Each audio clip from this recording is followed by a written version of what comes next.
On my daughter's wedding morning, our family driver pushed me into the trunk and threw a blanket over me. "What the hell are you doing?" I yelled. "Sir, please hide in here. Don't say a word. You need to see this." "Trust me," he said. Minutes later, what I saw through the crack left me completely frozen. My name is Victor Calloway, and at 77 years old, I thought I had seen the worst of humanity in the cutthroat world of industrial real estate. I built an empire worth $480 million from nothing but grit and concrete. I have stared down union strikes, hostile takeovers, and market crashes. But nothing, absolutely nothing, could have prepared me for the darkness of my own garage that morning. If you have ever felt the sting of betrayal from the one person you would die for, hit that like button. And subscribe, because I am about to show you how I turned a coffin into a cockpit. It started with the smell of gasoline and old carpet. I was standing next to my vintage Rolls-Royce, checking my tie in the side mirror. The morning sun was hitting the Newport coast, and the air smelled of salt and expensive flowers. It should have been the happiest day of my life. I was about to walk Madison, my only child, down the aisle. Then a blur of motion. Benny, my driver for over a decade, slammed into me. Benny is a former Marine, 6 feet of solid muscle, usually as gentle as a lamb. But in that moment, he was terrifying. He didn't ask. He didn't explain. He shoved me with the force of a battering ram into the open trunk of the black Cadillac Escalade we used for airport runs. My hip bone slammed against the spare tire well. Pain shot up my spine.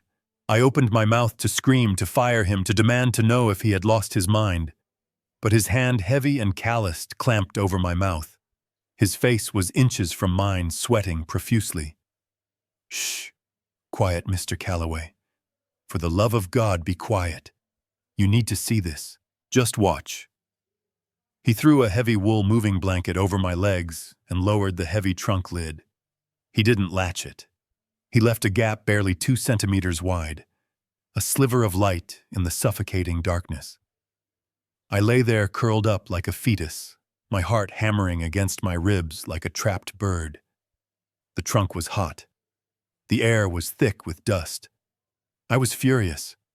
I was confused. I was a billionaire lying in the back of an SUV like a kidnapped victim. I was about to kick the lid open and call the police when I heard the footsteps. Click, click, click. I knew that sound. It was the sound of custom-made heels hitting the polished concrete floor. It was the rhythm of my life for the past 32 years. Madison. Through the narrow crack, my field of vision was limited, but I saw her. She walked into the frame of light. My breath hitched in my throat. She looked breathtaking. The dress was a custom Vera Wang masterpiece that I had paid $25,000 for. Lace silk pearls. She looked like an angel. But then the angel did something that made my blood run cold. She reached into the hidden pocket of her dress and pulled out a pack of cigarettes. Marlboro Reds. She flicked a gold lighter and inhaled deeply, the smoke curling around her pristine white veil. My mind raced. Madison had sworn to me on her mother's deathbed that she had quit smoking 10 years ago. She always lectured me about my health, about living long enough to see my grandchildren. Yet here she was, sucking down nicotine like a sailor, her face twisted not in joy, but in impatience. Then a second pair of shoes entered my vision. Italian leather loafers, shiny, expensive. Liam, my future son-in-law. The hedge fund manager, who had charmed his way into our lives with talk of synergy and family values. I never trusted his smile. It didn't reach his eyes. But Madison loved him, and that was enough for me. Or so I told myself. "Did the old man take the pills?" Liam asked. His voice wasn't warm. It was flat. Transactional. I held my breath. "Pills? What pills?" Madison exhaled a cloud of gray smoke directly toward the trunk where I was hiding. "Every single one," she laughed. It was a sound I had never heard before. It wasn't the melodic laugh of my little girl. It was sharp, vicious, cruel. I told him they were experimental vitamins from that clinic in Zurich. I told him they would help with his heart palpitations and keep his energy up for the reception. He swallowed them like a good little puppy. He trusts me so much it is almost pathetic. I felt a cold sweat break out on my forehead. Those blue capsules. She had given them to me at breakfast with a glass of orange juice. She had kissed my cheek and told me she wanted me to be strong for the big day. I took them. I took them because I loved her, because I trusted her. Liam chuckled, checking his reflection in the tinted window of the Escalade just inches from my face. And you are sure about the timing? We cannot have him crashing too early.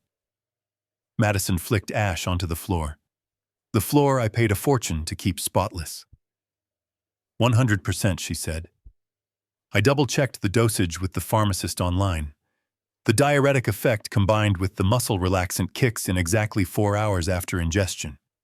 That puts us right at the start of the procession. Right when the music starts. Right when all 300 guests, the mayor, the press, and the board of directors are looking at him. She paused, a wicked smile spreading across her face. He won't just stumble, Liam. He's going to lose complete bladder control. He's going to soil himself halfway down the aisle. He will be a pissing, stumbling mess in front of the entire elite of Newport. I bit my lip so hard I tasted blood. The horror of it washed over me. The humiliation. They weren't just trying to drug me. They were planning to destroy my dignity in the most public way possible. But why? Just for a laugh, Liam's next words hit me harder than Benny's shove. Perfect. As soon as he humiliates himself, as soon as he looks like a senile, incontinent invalid who can't even control his own body. Pendergast makes his move. Pendergast. Judge Pendergast. An old family friend. A man I had invited to the wedding. Judge Pendergast is already in the front row with the papers drafted. Liam continued adjusting his cufflinks. Emergency conservatorship based on sudden cognitive decline and physical inability to care for self. We will use the incident as proof that his mind is gone. We will have power of attorney by the time the paramedics are cleaning him up. Madison dropped the cigarette butt and crushed it under her heel, her white satin shoe grinding the ash into the ground. And by Monday morning, we will have control of the accounts. $480 million. Finally, I am so tired of waiting for him to die naturally. He is too stubborn. This way is faster. And honestly, putting him in a home is a kindness. He won't even know where he is after we up the dosage. The world stopped spinning. The garage grew silent save for the buzzing of a fly and the pounding in my ears. $480 million. That was the price of my dignity. That was the price of a father's love. They did not just want my money. They wanted to erase me. They wanted to lock me away in a padded room drugged out of my mind, while they spent the fortune I broke my back to build. I lay there in the dark, tears streaming down my face, soaking into the dusty carpet of the trunk. My own daughter. The girl I read bedtime stories to. The girl I held when she scraped her knee. The girl I bought this house for. She wasn't just a spoiled brat. She was a monster. And she was standing 3 feet away from me, planning my demise. Benny's hand found my shoulder in the dark. He squeezed it hard. It was a silent message. I told you. I realized then that Benny had saved my life. If I had walked down that aisle, my life would have been over. I would have been a prisoner in my own body, locked away by the people I loved. I closed my eyes. The image of my daughter smoking in her wedding dress, talking about putting me in a home, burned into my retinas. I wiped the tears away with the back of my hand. The sadness was evaporating, replaced by something hotter, something stronger.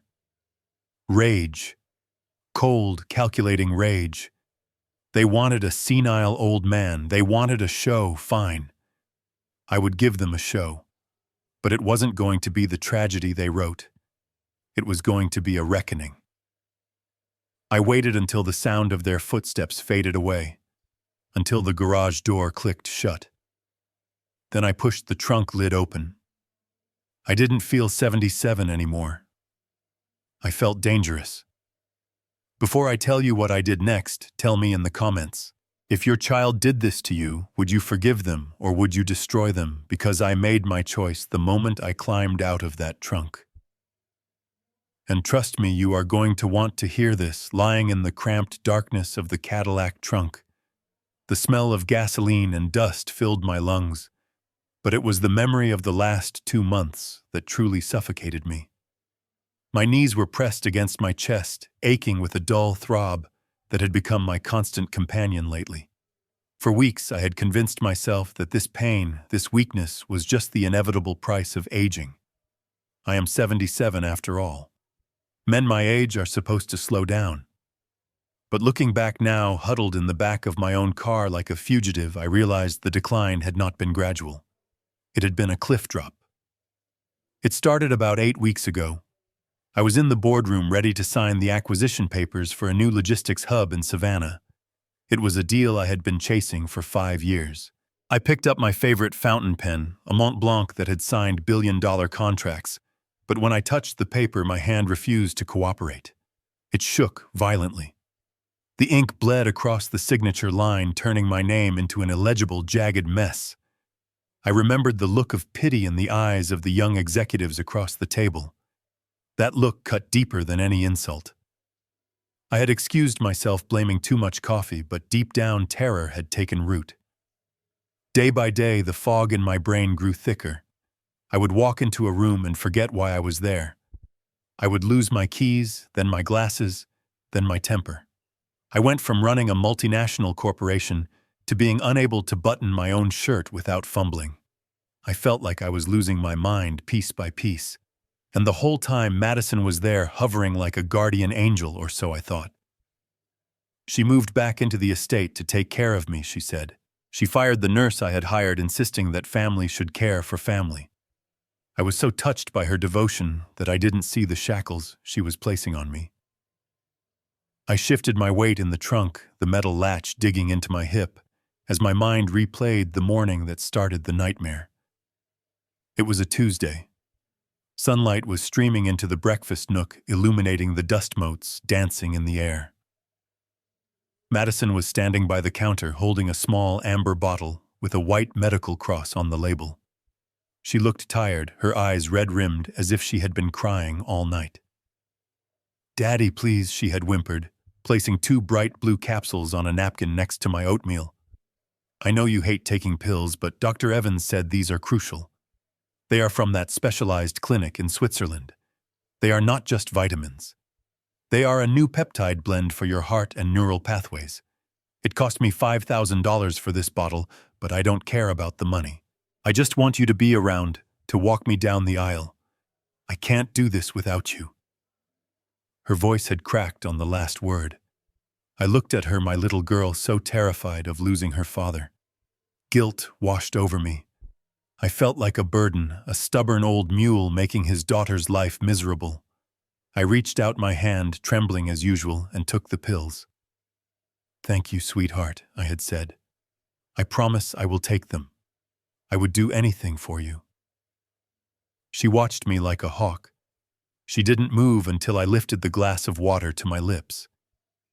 But that morning something felt wrong.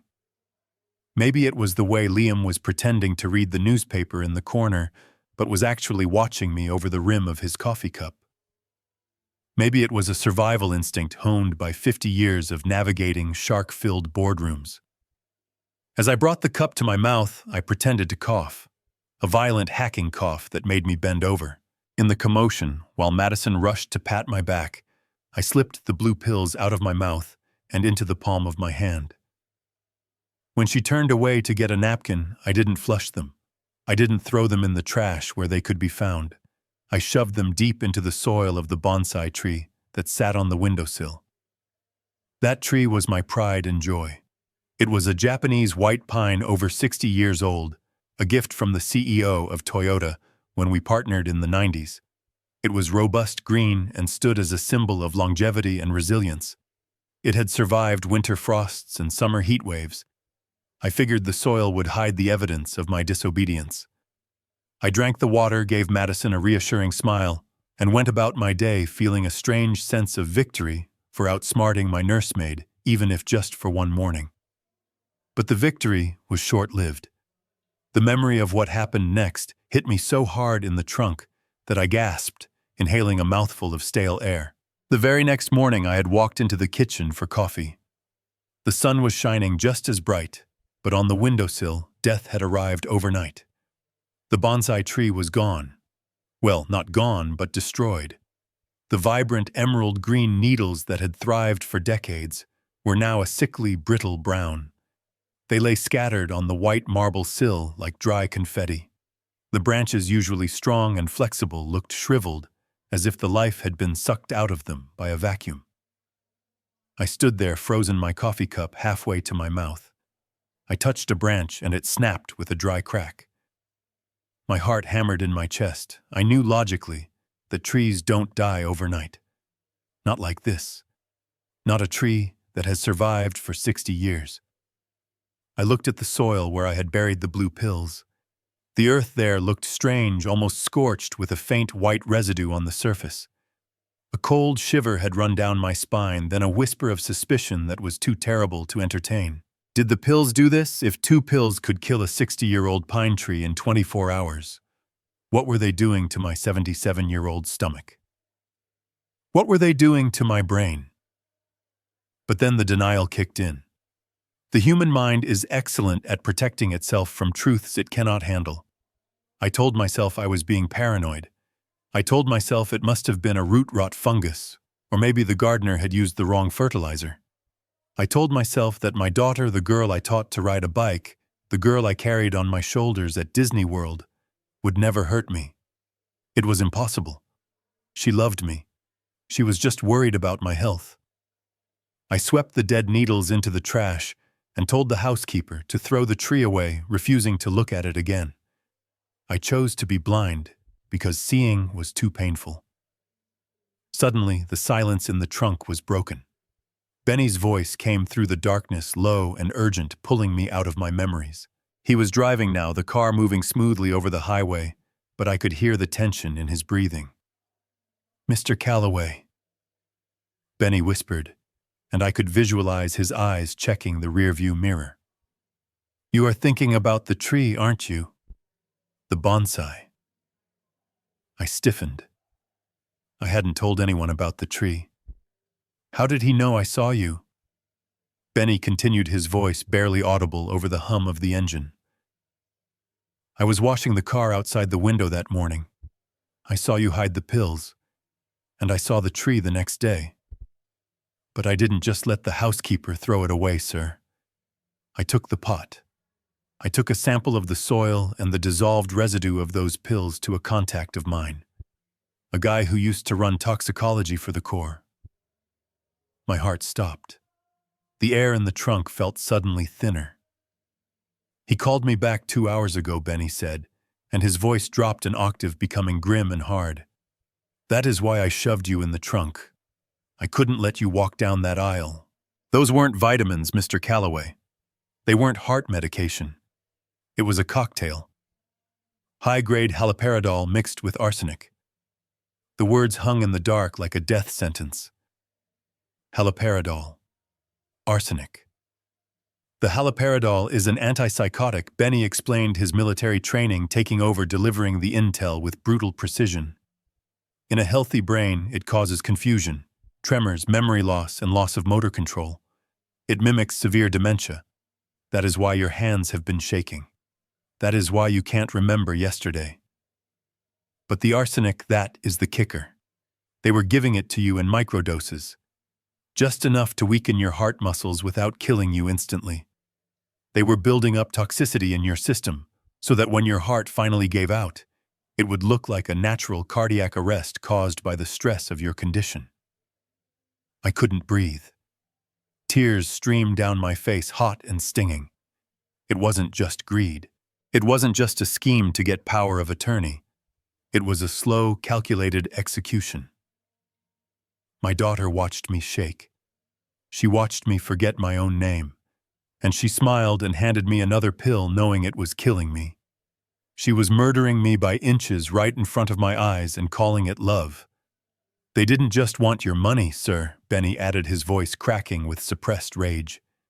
They wanted you to lose your mind first, so no one would believe you when you screamed.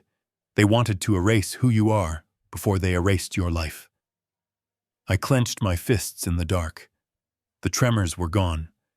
The adrenaline of the truth had burned away the fog. The sadness I felt earlier was evaporating, replaced by a cold, hard resolve. I was not a father anymore. I was not a victim. I was a survivor.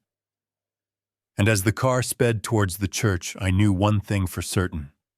The Victor Calloway who climbed out of this trunk would not be the same man who was shoved into it. They wanted a show. They wanted a tragedy. I would give them one. But the ending was going to be very different from the script they had written. As the Escalade hit a pothole, my head banged against the wheel well, sending a jolt of pain through my neck that matched the sudden clarity exploding in my mind. The revelation about the poison had unlocked a door in my memory, a door I had been too fogged up to open just 3 days ago. Lying there in the dark, clutching the dusty carpet, I realized the poison wasn't the only weapon they had used against me. They had also disarmed me legally, and I had handed them the knife. My mind drifted back to the library on Wednesday afternoon. It was my favorite room in the house, smelling of old leather and mahogany, a sanctuary where I had closed deals that reshaped the city skyline. I was sitting behind my desk, the heavy oak surface covered with the final draft of the prenuptial agreement.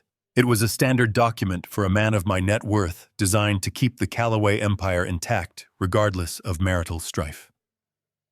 Clause 4B specifically stated that in the event of a divorce, Madison's inheritance and the company shares would remain in the family trust, untouchable by any spouse. Liam had walked in wearing that casual confidence that always irritated me slightly. He was in tennis whites, swinging a racket, looking like he didn't have a care in the world. I pushed the document toward him. "Liam," I said, my voice sounding raspy even then. "This is the prenup. Take it to your lawyer, read it over. We can discuss any amendments next week." I expected resistance. I expected him to negotiate. He was a hedge fund manager after all. His entire career was built on reading fine print and finding loopholes. You don't manage a $100 million portfolio by being agreeable. But Liam didn't even pick up the document. He didn't scan the pages.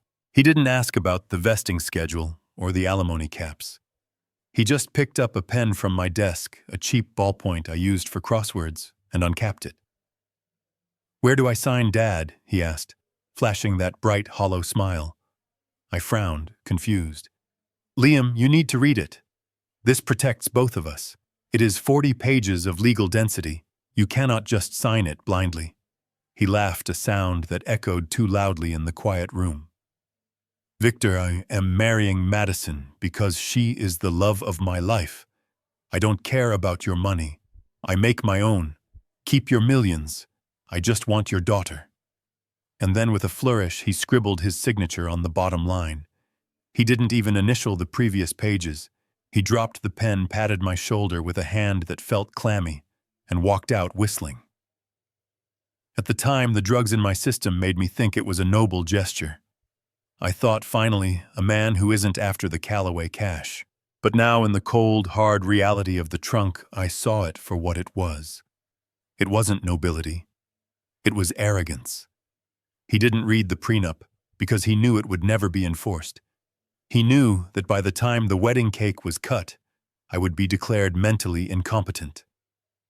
A contract signed with a senile man is void. He wasn't signing away his rights. He was signing a piece of paper that he planned to burn. The suspicion burned in my gut, hotter than the acid reflux. That afternoon, the unease had gnawed at me enough that I tried to call Leonard. Leonard has been my personal attorney for 40 years. He is a pit bull in a suit. He drafted my will, my business contracts, and he knows where every skeleton is buried. If anyone could smell a rat in Liam's behavior, it was Leonard. I picked up the phone, my fingers fumbling over the keypad. I dialed his private number. It went straight to voicemail. That was odd. Leonard sleeps with his phone. He once answered a call from me during his own daughter's recital. I called his office. Voicemail. I called his home. Ringing, then nothing. I walked out into the hallway feeling dizzy and bumped into Madison. She was carrying a stack of RSVP cards. Have you seen Leonard? I asked, leaning against the wall for support. I need to run this prenup by him. He isn't answering. Madison didn't flinch. She didn't even look up from the cards. Oh, Daddy, I forgot to tell you. Uncle Leonard is on a cruise. A cruise, I repeated, my brain sluggish. Yes, she said, smiling sweetly. He booked a last-minute trip to the Mediterranean, a digital detox. He said he wouldn't have any signal for 2 weeks. He sent an email to the office saying not to disturb him. I nodded, accepting the lie because my brain was too tired to fight it. But now the memory made me want to scream. Leonard hates boats. He gets seasick in a bathtub. In '98, I took him on the Staten Island ferry, and he spent the entire trip with his head in a trash can. The idea of Leonard voluntarily getting on a cruise ship for 2 weeks was as likely as me joining a boy band. They had removed my shield. They knew Leonard would stop the conservatorship hearing. He would demand independent medical evaluations. He would fight Pendergast tooth and nail, so they had to get him out of the way. Suddenly, Benny's voice cut through the partition again, startling me. He must have been watching me through the internal camera he had rigged. Sir, reach into the side pocket on your right, behind the jack. I left something for you. I fumbled in the dark, my hand brushing against cold metal tools until I felt the smooth glass of a tablet screen. I pulled it out. It was already on the glow, illuminating the cramped space of the trunk with a ghostly blue light. It wasn't a cruise ship on the screen. It was a photo, grainy and taken from a distance, but clear enough. It showed a man sitting on a bench in a small fenced-in courtyard.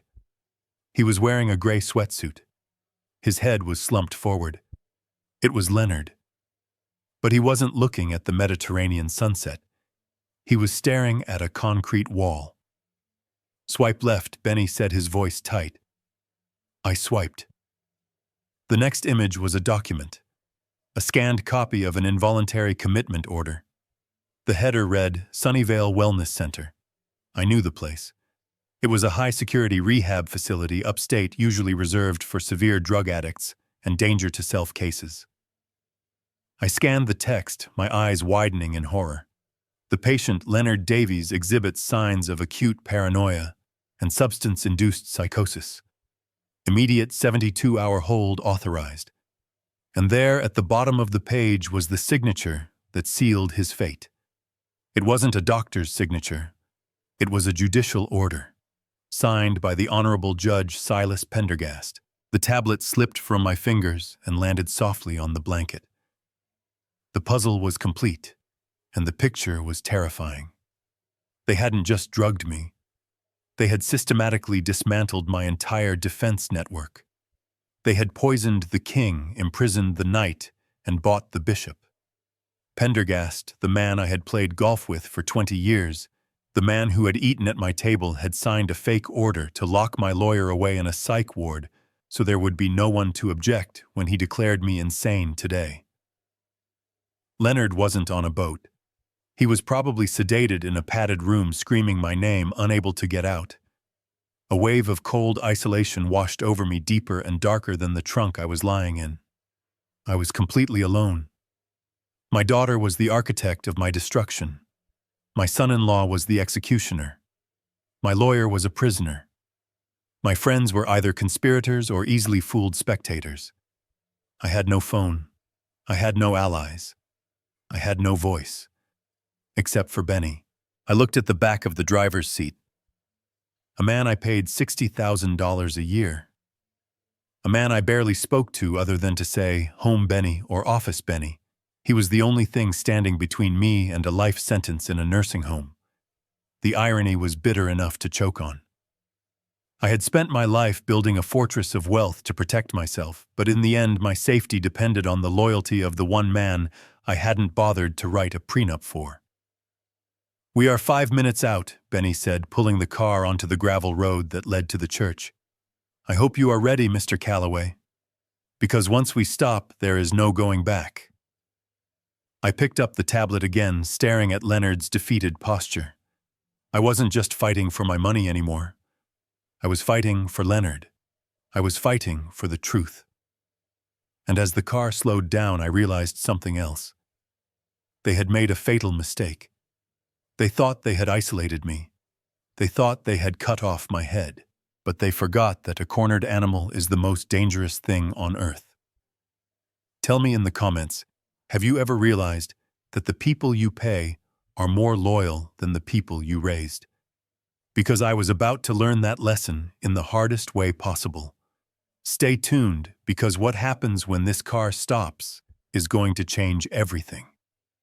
The heavy hydraulic whine of the garage door sealing shut was the only signal that it was safe to breathe again. The moment the lock clicked, the trunk lid flew open, and fresh air rushed in to displace the stale smell of carpet and fear. Benny did not offer a hand to help me up. He knew my pride was the only thing holding my skeleton together at that moment, so he stepped back and let me crawl out of that Escalade on my own terms. My legs were numb and my tuxedo was wrinkled, but as my feet hit the concrete, I forced my spine to straighten. I was Victor Calloway, and I would not cower in my own garage. "Follow me," Benny said, his voice dropping to a command rather than a request. He didn't lead me toward the door that connected to the kitchen. Instead, he walked to the far corner of the garage where the heavy tool chests stood. He gripped the side of a massive red snap-on cabinet and pulled. It swung open on silent, well-oiled hinges, revealing not wrenches or screwdrivers but a descending steel staircase that plunged into the darkness beneath the foundation. I stared at him. I had lived in this house for 30 years. I had built it. I knew every inch of the blueprints. Or so I thought. "When did you build this?" I asked, the gravel in my voice betraying my shock. "When you started getting sick," Sir Benny replied without looking back. "I spent my weekends digging. I knew eventually we would need a bunker." We descended into the cool, damp air of the maintenance pit. But this was no ordinary mechanic's hole. It was a fully equipped tactical operations center. A bank of high-definition monitors lined the concrete wall, glowing with feeds from every corner of my estate. There was a cot in the corner, a pot of coffee that smelled burned, and a server rack humming with data. This man, whom I had treated as a piece of furniture for a decade, had built a fortress beneath my feet while I was busy losing my mind. "Sit," Benny said, pointing to a leather office chair. "Watch screen 3. I sat. My hands gripped the armrests as the image on screen 3 flickered into focus. It was the guest suite in the East Wing, the room we had assigned to Liam for the wedding preparations. He was there, pacing back and forth, still wearing his tuxedo trousers, but he had stripped off his shirt. He looked agitated, running a hand through his gelled hair. He was holding his phone to his ear, but he wasn't speaking in the charming deferential tone he used with me. His face was twisted in a snarl of triumph and hatred. I leaned in the speaker on the wall, amplifying his voice. "It is done, Dad," Liam hissed into the phone. "The old man is a wreck. He is going to humiliatingly collapse before he even reaches the altar. By noon, the Calloway name will be mud." I frowned. Dad Liam's father had died in a car accident when Liam was a teenager. That was the sob story he had told us over dinner the night he asked for Madison's hand. He said he was an orphan who pulled himself up by his bootstraps. Who was he talking to? "We are taking it all back." Liam continued, his voice trembling with an intensity that made my skin crawl. "Every brick, every acre, every dollar he stole from us. The Calloway house falls today, just like you promised me it would before you left." He stopped pacing and walked over to his suitcase. He pulled out a framed photograph and set it on the dresser. The camera angle was perfect. I could see the face in the photo clearly. It was a black and white portrait of a man with sharp cheekbones and eyes that burned with the same intensity as Liam's. My breath caught in my throat. I knew that man. I hadn't seen that face in 20 years, but it haunted my nightmares for a decade. Marcus Sterling. The memories hit me like a physical blow. 2 decades ago, Marcus Sterling was my biggest rival. We were fighting for the contract to develop the Newport shipping terminal. It was a ruthless war. I used every legal loophole, every connection, and every aggressive tactic in the book to outmaneuver him. I won. I crushed him. I bankrupted his company and bought his assets for pennies on the dollar. 3 days later, Marcus Sterling walked into his office, locked the door, and put a bullet in his head. I remembered the funeral. It was raining. I stood in the back feeling a pang of guilt, but telling myself it was just business. I remembered a skinny, pale boy standing by the grave holding an umbrella that was too big for him. He didn't cry. He just stared at me with hollow, dead eyes. That boy was Liam. Liam Gallagher was a lie. He was Liam Sterling. He had changed his name. He had erased his history. He had spent 20 years planning this moment. He didn't love my daughter. He didn't want my company for the profit. He wanted to burn my life to the ground to avenge his father. He wanted to do to me exactly what I had done to Marcus. Destroy my legacy, humiliate me, and leave me with nothing. He wasn't on the phone with anyone. He was talking to a dead man. He was reporting his victory to a ghost. A cold realization settled in my bones. This was why he signed the prenup without reading it. He didn't care about the money in the divorce. He intended to destroy the assets, to liquidate the empire, to leave the Calloway name in ruins, just as I had left the Sterlings. But then the door to the guest suite on the screen opened. Madison walked in. I braced myself. Surely she didn't know. Surely my daughter was a pawn in this sick game of revenge. If she knew who he really was, she would be horrified. She would see that he was using her to get to me. Madison walked up to Liam. She didn't hug him. She didn't kiss him. She looked at the photo of Marcus Sterling on the dresser, and then looked at Liam. "Stop talking to the picture, Liam," she said, her voice sharp and impatient. "It creeps me out." My heart stopped. She knew who he was. Liam turned to her, a cruel smirk playing on his lips. "Don't be jealous, babe. He is the reason we are here. Without his motivation, I wouldn't have had the stomach to drug your father for 3 months. Madison rolled her eyes and poured herself a drink from the minibar. "I don't care about your daddy issues, Liam. I really don't. You can have your revenge. You can burn his reputation. You can dance on his grave for all I care. Just get me the signature on the conservatorship." "Why, Madison?" I whispered to the screen, tears blurring my vision. "Why are you doing this?" As if answering my question. Madison took a long gulp of vodka and turned to face Liam. "The casino in Macau called again this morning. They are not waiting anymore. The interest has compounded. I owe them $12 million, Liam. 12. If I don't wire them a significant down payment by Monday morning, they are going to send people to break my legs. Or worse." She slammed the glass down. "I need control of his accounts now. I can't wait for him to die. He is too healthy. He is too stubborn. I need that money liquid, and I need it today. So if your plan involves drugging him into a vegetable so I can pay off my debt, then so be it. Just make sure the judge signs the papers before the reception ends." The truth was a knife twisting in my gut. It wasn't just revenge. It was desperation. My daughter was a gambling addict, a degenerate gambler who had racked up a $12 million debt with loan sharks. She wasn't just a spoiled brat. She was terrified and cornered. And to save herself, she had decided to sacrifice me. She had made a deal with the devil. She gave Liam his revenge, and in exchange he would give her the keys to my vault. I slumped back in the chair, the energy draining out of me. I had built an empire, but I had failed to build a family. I had raised a daughter who would sell my sanity for a poker debt. I had invited a viper into my home who wanted to settle a 20-year-old blood feud. Benny turned off the monitor.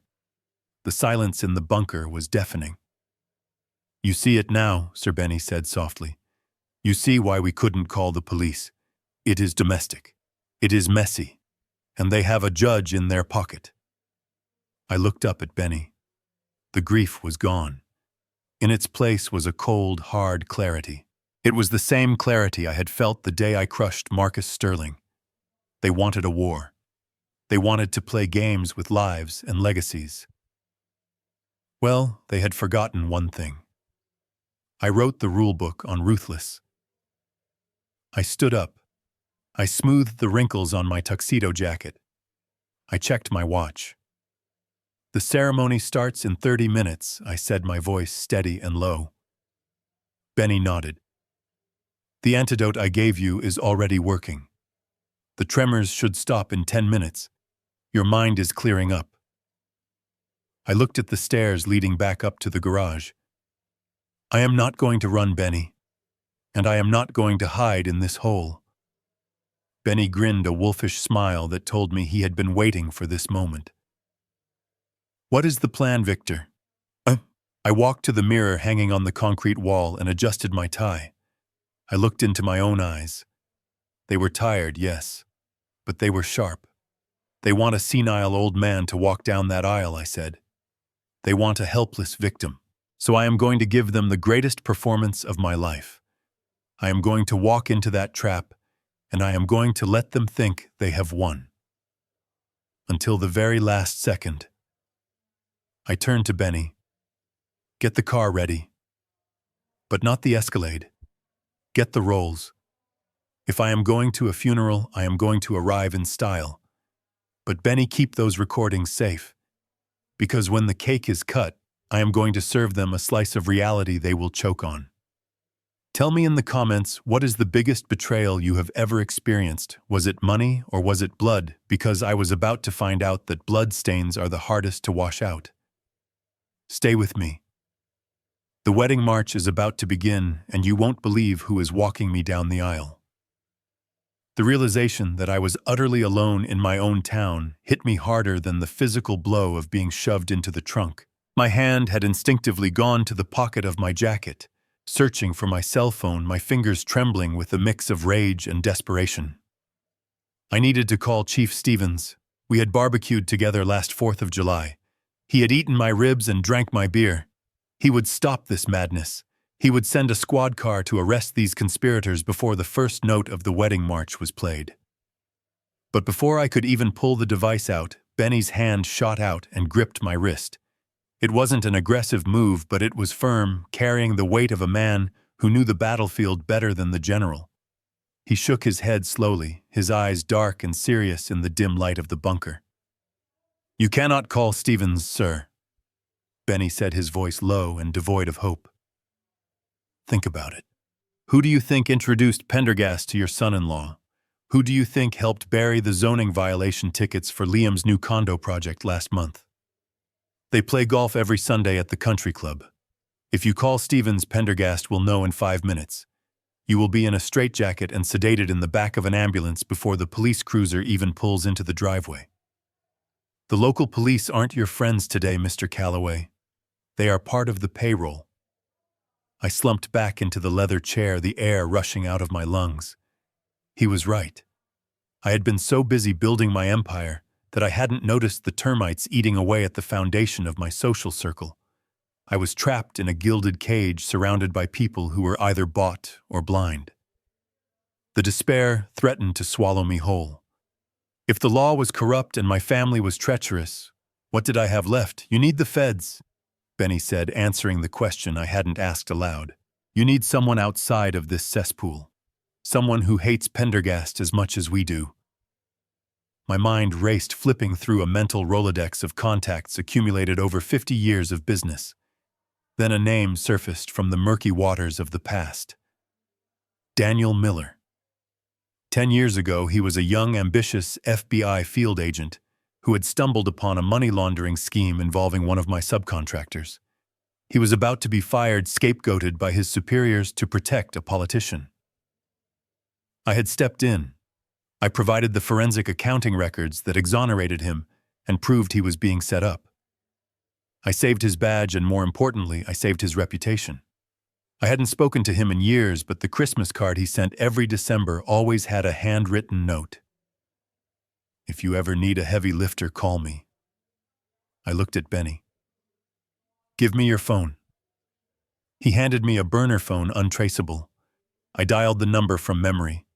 It rang 3 times, each ring echoing the pounding of my heart. Miller, a gruff voice, answered. "No pleasantries. Just business." "It is Victor Calloway," I said, keeping my voice steady despite the tremor in my hands. "I am calling in the marker, Daniel. The eagle is being clipped."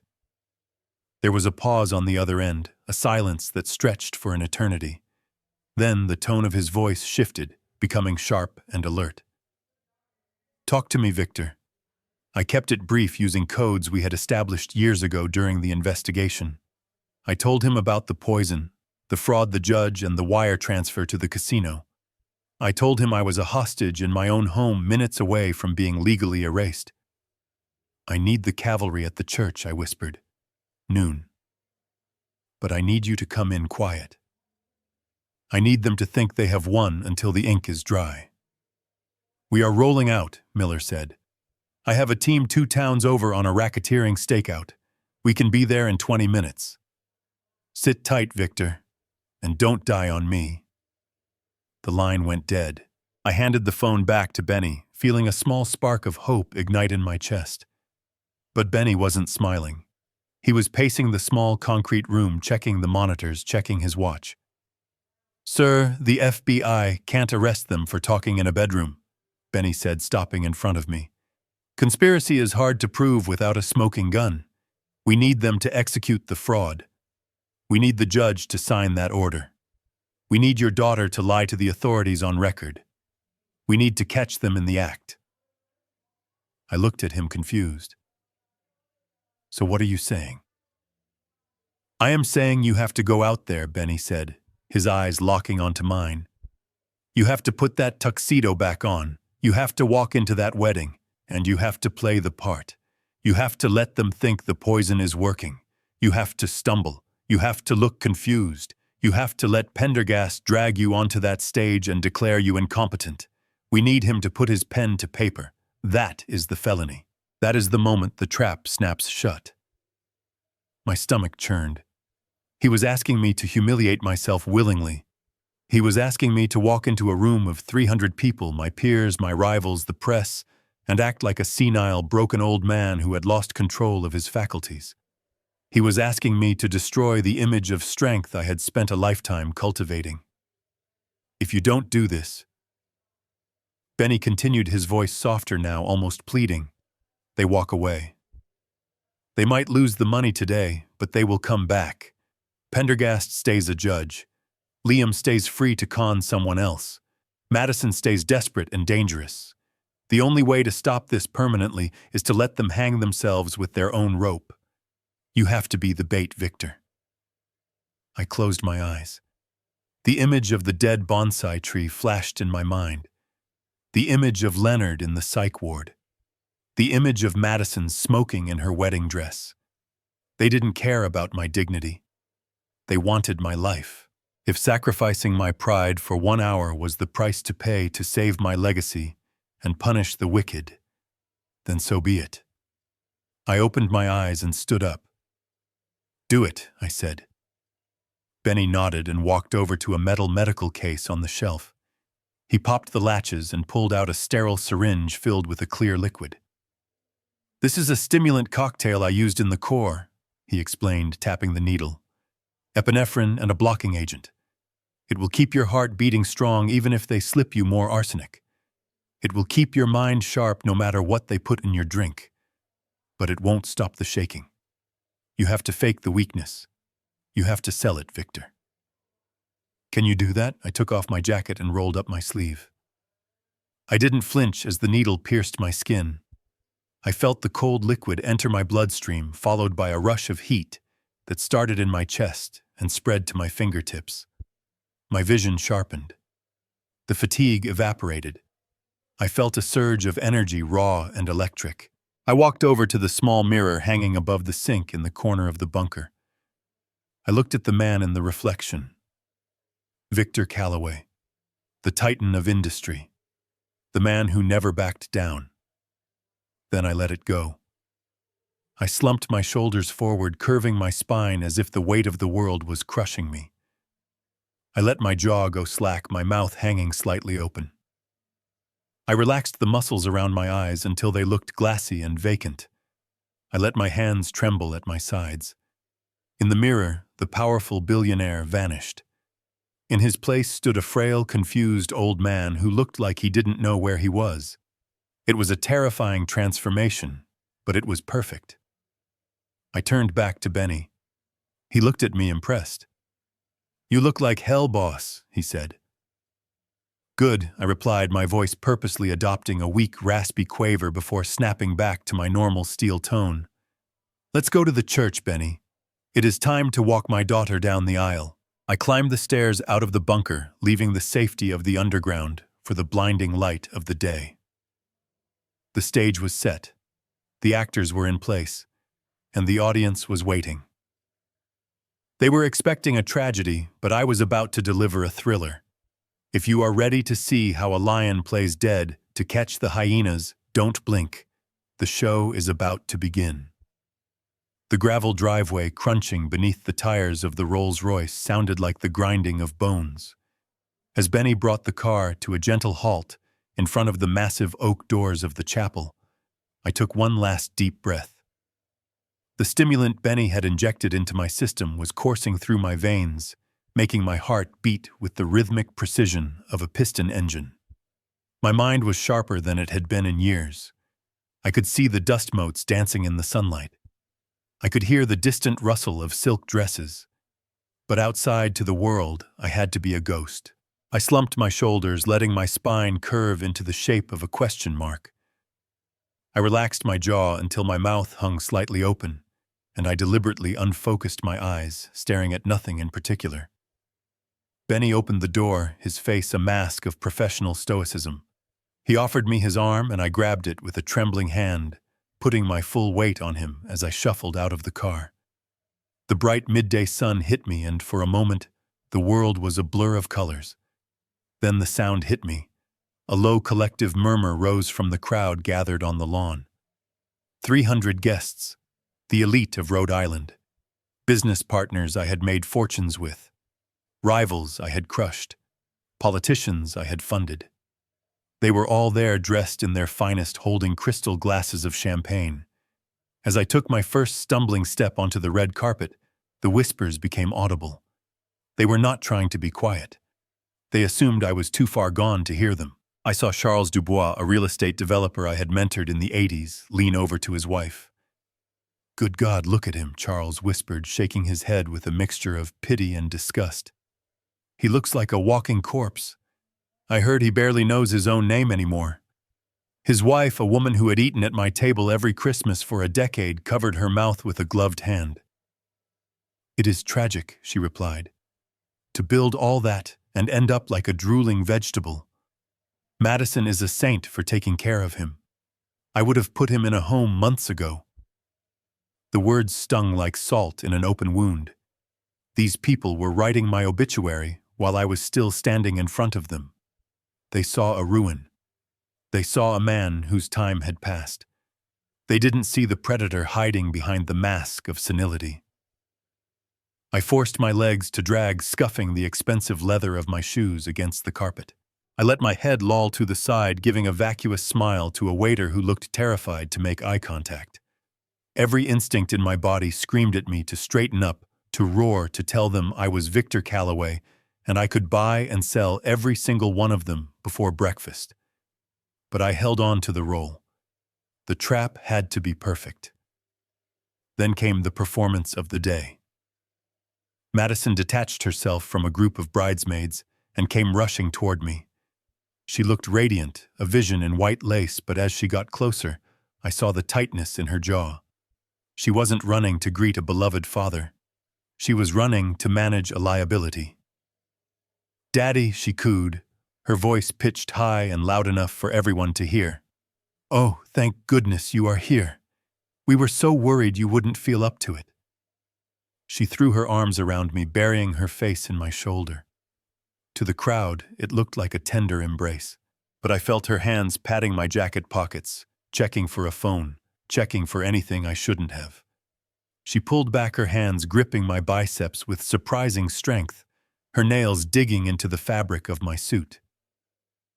"Did you take your medicine, Daddy?" she asked, her voice dropping to a whisper that only I could hear. Her eyes searched mine, looking for the telltale dilation of pupils, the confusion. I blinked slowly, letting a beat of silence pass before I answered. Medicine. I stammered, my voice cracking. I don't remember. The blue ones. Madison forced a smile that didn't reach her eyes. "Yes, the blue ones. You have to take them, remember? Dr. Evans said your heart needs them for the excitement." She reached into the hidden pocket of her dress, the same pocket where she kept her cigarettes, and pulled out a single blue capsule. It was identical to the ones that had killed my bonsai tree. She looked around quickly to ensure no one was watching closely, then pressed the pill into my palm. "Take this now," she whispered, her voice hard and commanding. "Do it for me. You don't want to ruin my day, do you?"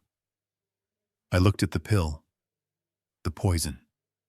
The death sentence. My hand shook violently, not because I was acting, but because the sheer audacity of her evil made me tremble with rage. She was poisoning me at her own wedding in front of 300 witnesses. I raised my hand to my mouth. I saw her shoulders relax. She thought she had won. I tossed the pill into my mouth, but instead of swallowing, I used a trick I had learned from an old business partner who used to cheat at drinking games. I slid the capsule deeply under my tongue, trapping it there. I made a show of swallowing hard, grimacing, as if it had gone down rough. "Good boy," Madison said, patting my cheek with a patronizing tap that made my skin crawl. "Now let's get you to your seat. You just have to sit there until the music starts. Then you walk me. Can you do that? Can you walk in a straight line?" I nodded weakly, staring past her at the flower arrangements. "I will walk," I mumbled. "For my girl." She turned to the crowd, her face instantly transforming back into the glowing bride. "My father is just a little tired, everyone," she announced, her voice sweet as honey. "But he wouldn't miss this for the world." She led me to a chair in the front row, right next to the altar. As I sat down, clutching my cane like a lifeline, the guests smiled at me with that unbearable sympathy. I wanted to scream. I wanted to spit the poison pill into Madison's face. But the curtain hadn't fallen yet. A shadow fell over me. I looked up to see Liam standing there. He looked impeccable in his tuxedo, the very image of a successful, loving groom. He scanned the crowd, waving at a few investors, then leaned down as if to fix my boutonniere. His face was inches from my ear. He smelled of expensive scotch and arrogance. "You made it," old man Liam whispered. His tone was casual, conversational, the way one speaks to a dog. "I honestly didn't think you would last the car ride. Madison said the dosage was high enough to knock out a horse." He adjusted the white rose on my lapel, his fingers lingering near my throat. "But don't worry. This is the last time you have to pretend to be strong. After today, you can just let go. We have a nice room waiting for you at Sunnyvale. Padded walls, no windows. You will be safe there. You can sleep all day, and Madison and I will take care of the heavy lifting with the company." He pulled back and winked at me.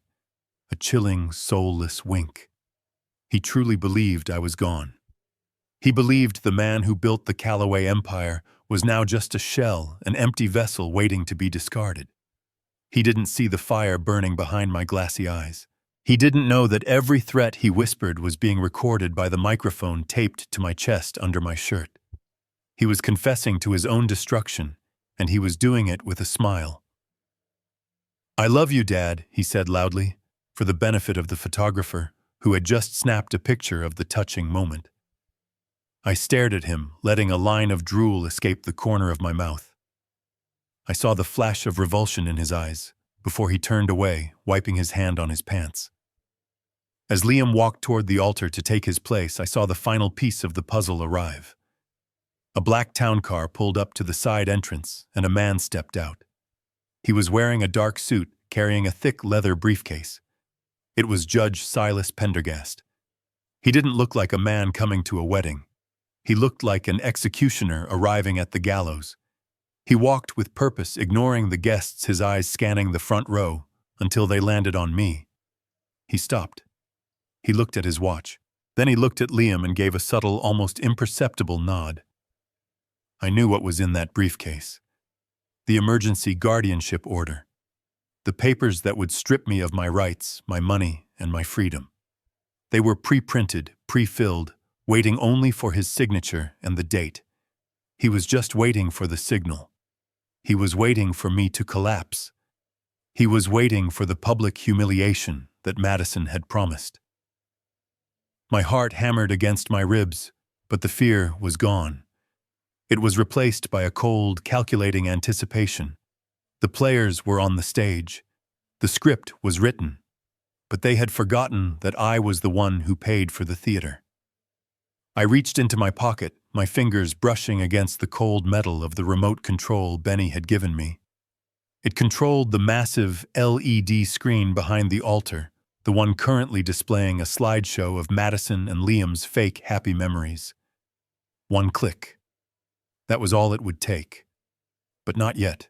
Benny had said we needed the act. We needed the crime. I had to wait until I was standing at that altar. I had to wait until Pendergast opened that folder.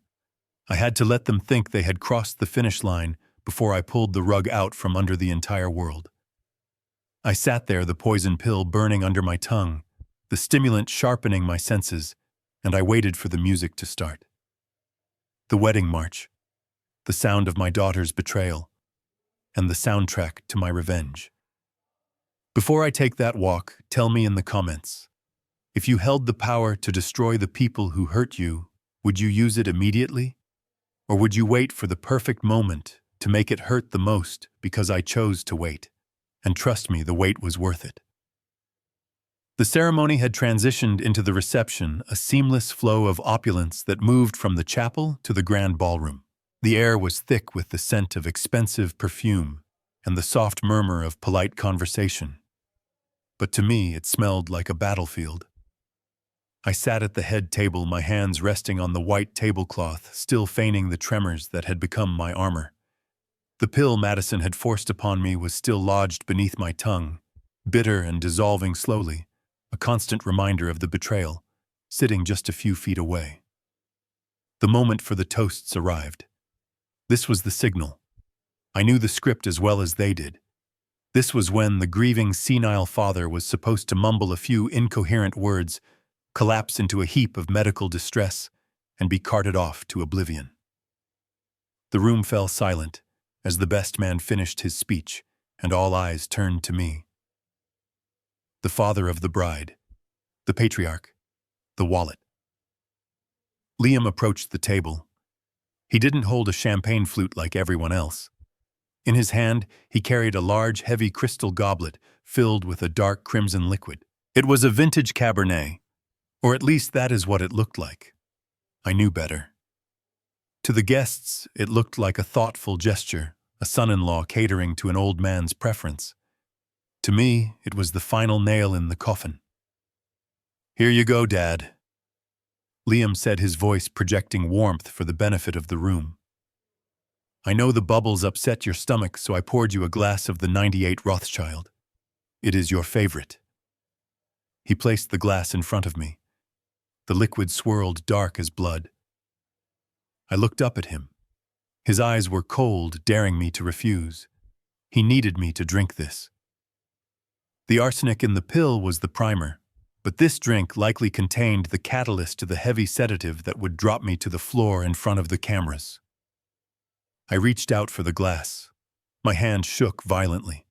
I let my fingers spasm, knocking the stem against the base of the glass, making a sharp, clinking sound that echoed in the silent room. I saw guests in the front row flinch. They were watching a train wreck in slow motion. I could see the pity in their eyes, the way they whispered behind their hands. Poor Victor.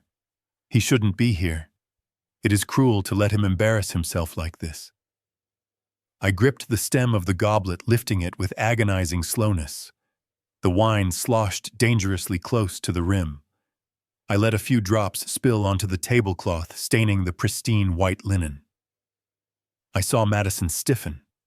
She was sitting to my right, her hands clenched in her lap. She wasn't looking at my face. She was staring at the glass, her eyes wide with anticipation. She was waiting for me to drink.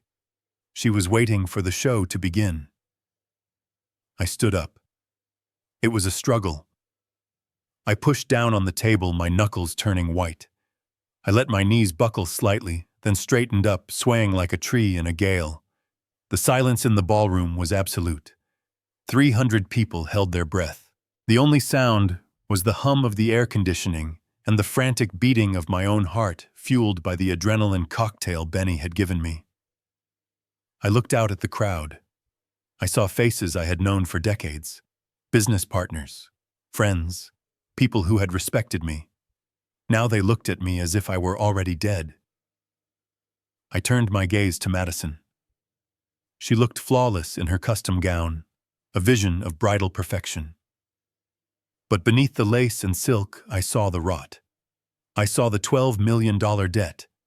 I saw the daughter who would sell her father for a clean slate. I cleared my throat. It was a dry, raspy sound. To my daughter, I stammered, letting the microphone catch the waver in my voice. Madison leaned forward, a fake smile plastered on her face, but her eyes were screaming at me to drink the damn wine. Drink it and die, old man, her eyes said. I lifted the glass higher. My hand trembled so hard that the wine splashed over my wrist, running down my sleeve. I looked at Liam. He was standing just behind Madison, his hand resting possessively on her shoulder. He gave me a subtle nod. Do it. I brought the glass to my lips. I smelled the wine. Beneath the oak and berry notes, there was a faint metallic tang. Arsenic. I paused. I looked confused. I looked at the glass, then at the crowd, then at Madison. I don't... I mumbled, letting the glass drift away from my mouth. Madison's patience snapped. She couldn't risk me putting the glass down. She couldn't risk me walking away without the sedative in my system. She stood up, reaching out to steady my hand, or so it appeared. Just drink it, Daddy, she hissed through her teeth, her voice low but audible to those nearby. It will make you feel better. This was the moment. The proximity was perfect. The angle was perfect. I let my body go limp for a fraction of a second, as if my legs had finally given out. I lurched forward, a violent, spasmodic stumble. As I fell toward her, I didn't drop the glass. I swung it. It wasn't a gentle spill. It was a deluge. With the momentum of my fall, I launched the entire contents of the crystal goblet directly at her. The dark red wine hit her chest with the force of a tidal wave. It splashed up her neck, across her face, and soaked into the intricate lace bodice of the $25,000 dress. The glass fell from my hand and shattered on the dance floor with the sound of a gunshot. I caught myself on the edge of the table, avoiding the fall, and looked up. The result was catastrophic. Madison stood frozen, her arms held out to her sides. The beautiful white gown was destroyed. It looked like she had been shot in the chest. A massive, spreading crimson stain dominated her entire torso, dripping down the silk skirt, pooling on the floor. The gasp from the crowd sucked the air out of the room. Someone dropped a fork. A mother covered her child's eyes. For 3 seconds, there was silence. Madison looked down at herself. She touched the wet, sticky fabric. She looked at her hands stained red. Then she looked at me. The mask didn't just slip, it disintegrated. The shock on her face was replaced by a contortion of pure, unadulterated fury. The veins in her neck bulged. Her eyes, usually so composed, went wide with madness. She forgot the plan. She forgot the guests. She forgot the cameras. She forgot the loving daughter role she had played for months. All she saw was the old man who had ruined her moment, the obstacle who refused to die quietly. "You clumsy old bastard!" she shrieked. The scream tore through the ballroom raw and ugly. It wasn't the voice of a bride. It was the voice of a banshee. "You ruined it! You ruin everything!" she yelled, stepping toward me, ignoring the wine dripping from her chin. "Look at me! Look what you did!" I cowered back, playing the part of the terrified invalid. I am sorry, Maddie," I whined, holding my hands up. My hand, it slipped. "I don't care about your hand," she screamed, closing the distance between us. "I wish you had died in that car. I wish you had choked on those pills weeks ago. Why won't you just die and leave us the money?" The room went deadly quiet. The confession hung in the air, echoing off the high ceilings. She had said it. She had said the quiet part out loud. But she wasn't done. The rage had taken the wheel. She raised her hand. I saw it coming. I could have blocked it. I still had the reflexes of a man who boxed in the Navy. But I didn't. I let it happen. I needed them to see. I needed the world to see exactly who Madison Calloway was. Crack.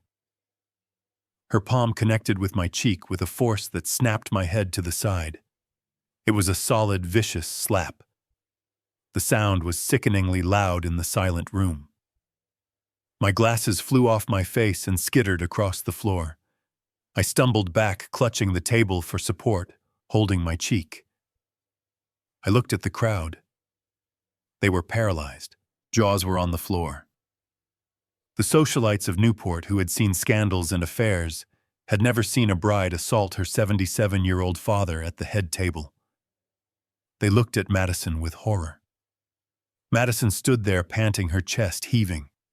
Her hand was still raised. She looked around, suddenly realizing what she had done. She saw the cameras flashing. She saw the look of disgust on the faces of her friends. She saw Pendergast in the corner, closing his eyes and rubbing his temples. But it was too late. The bell had been rung. Liam rushed forward, grabbing her arm. "Madison, stop!" he hissed, trying to pull her back. She shoved him away. "Don't touch me. Look at this dress. It is ruined." She turned back to me, pointing a shaking, red-stained finger at my face. "Get him out of here. Get him out of my sight before I kill him myself, Pendergast. Where are the papers? Sign them. Declare him incompetent right now. He is a danger to himself. Look at him." She was doubling down. She was trying to spin her violence into a justification for the conservatorship. She was desperate. I stood there, my cheek stinging, looking at the monster I had raised. A part of me died in that moment. The part that still remembered teaching her to walk. The part that remembered her bringing me drawings in my office. That daughter was gone. In her place was this creature of greed and entitlement. But another part of me, the part that built skyscrapers and crushed unions, was smiling internally. Because she had just handed me the weapon I needed. She had committed assault. She had verbally abused a vulnerable adult.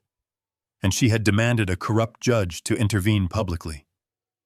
I looked toward the back of the room. The double doors were closed, but I knew Benny was there. I knew Agent Miller was there. They were just waiting for the signal. I slowly straightened up. I didn't pick up my glasses. I didn't wipe the wine splatter from my shirt. I just looked at Madison, and for the first time all day I let the mask slip just a fraction. I let her see the steel in my eyes. She froze. She saw it. She saw the clarity. She saw the lack of fear. And for the first time since she pushed me into that trunk, she looked terrified. Tell me in the comments, if your child slapped you in front of the world, would you turn the other cheek or would you destroy their world? Because I was done turning cheeks. The time for mercy was over. The time for justice had arrived. Stay tuned, because the wedding reception is about to turn into a crime scene. The echo of the slap still hung in the air, a sharp ringing in the silence that followed my daughter's outburst. The guests were frozen, their champagne glasses halfway to their mouths, their eyes darting between the ruined wedding dress and my red cheek. But while the room paralyzed in shock, Silas Pendergast saw his window of opportunity. He did not rush to comfort the bride or check on the elderly man who had just been assaulted. Instead, he buttoned his suit jacket with a slow, deliberate movement and stepped into the center of the chaos, like a ringmaster taking control of a circus.